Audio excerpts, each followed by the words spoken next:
এটা হচ্ছে সাপ্তাহিক হাট কালিয়াচড়া বাজার। দেখেন গৃহস্থরা কত সুন্দর নিজের ক্ষেতের মুইসান নিয়ে দুলে দুলে বেচে 200-300 টাকা ব্যস্ত আছে, বেচছে তারা বাজার লিয়ে বাজিব। আর এন থেকে কিনে এনে দেন পাইকাররা আবার আলাদাভাবে ব্যস্ত আছে এই মুইজ ঢাকা সহ বিভিন্ন জায়গার মধ্যে যাইব। এবং আসলে অনেক সুন্দর একটা হাট কালিয়াচড়া হাট।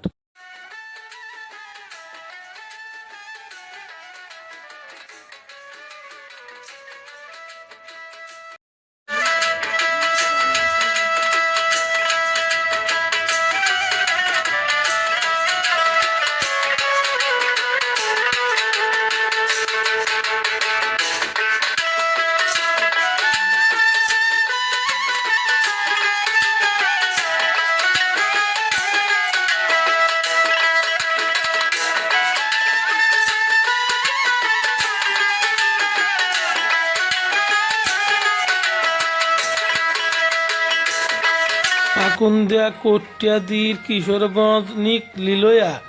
আসলে এই হাটটা একটা জমজমাট হাট। মঙ্গলবারের দিন হলে এই হাটের মধ্যে আপনি মানে সব কিছু পাইবেন। এবং এই হাটও গেলে আলাদা একটা আমেজ, মানে ভালো লাগে যে এই হাটে যারা গেছে আর এই হাটের মজা বুঝারবো। আবার অনেক প্রকার খাবারও কিন্তু পাওয়া যায়, ঠিক আছে। দেখেন সব কিছুই হাটের মধ্যে গেলে পাইবেন এবং আলাদা একটা আমেজ এই হাটের মধ্যে পাওয়া যায়।